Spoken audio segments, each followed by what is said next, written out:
आज आपण बनवणार आहोत कोलंबी पुलाव। सो यासाठी सर्वात पहिले मी इथे मॅरिनेटेड प्रॉन्स घेतलेले आहेत। त्या मॅरिनेशनसाठी मी आलं, लसूण, पुदिना आणि कोथिंबीर त्याच्यासाठी मिक्सरमध्ये एकत्र आधी ग्राइंड करून घेतलं आणि हे मॅरिनेट केलेले प्रॉन्स आपण असेच थोड्या वेळासाठी बंद करून ठेवू। तर मित्रांनो, मी इथे कढई तापवून घेतलेली आहे। त्याच्या आतमध्ये तेल टाकलेलं आहे, 1 चमचा तूप आणि कांदा टाकलेला आहे। कांदा चांगला लालसर होईपर्यंत आपण त्याला चमच्याने हलवून चांगलं भाजून घेऊया। तर इथे आपला कांदा चांगला असा लालसर भाजून झालेला आहे। आता ह्याच्या आतमध्ये आपण तमालपत्र, चक्री फूल, दालचिनी आणि मसाला वेलची टाकून हलवून घेऊया। नेक्स्ट टोमॅटो टाकून चांगलं हलवून घेऊ। आता ह्यात मी 2 चमचे हळद टाकत आहे,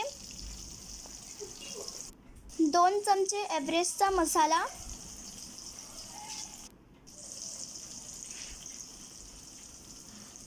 आणि 2 चमचे घरगुती मसाला।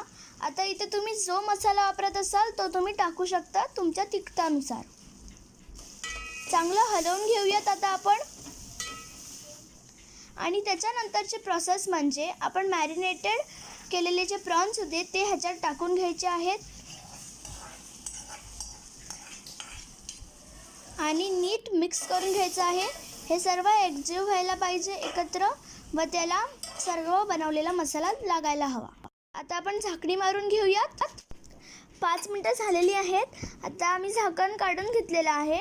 ह्याच्या आतमध्ये आपण उकडलेला भात टाकणार आहोत। तर आता इथे मी कुठलेही स्पेशल तांदूळ वापरलेले नाहीत, नॉर्मली जे आपण तांदूळ वापरतो तेच तांदूळ वापरलेले आहेत। आता चांगलं ह्याला आपण एकजीव करून घेऊ। जो आपला मसाला आपण बनवलेला होता तो ह्याला लागायला हवा भाताला नीटपणे। झाकणी खोलल्यानंतर चवीनुसार मीठ टाकून घ्यायचं आहे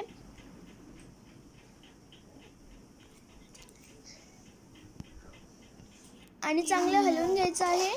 टेक्स्चर तर भारीच आलंय एकदम। And our prawns pulao is ready.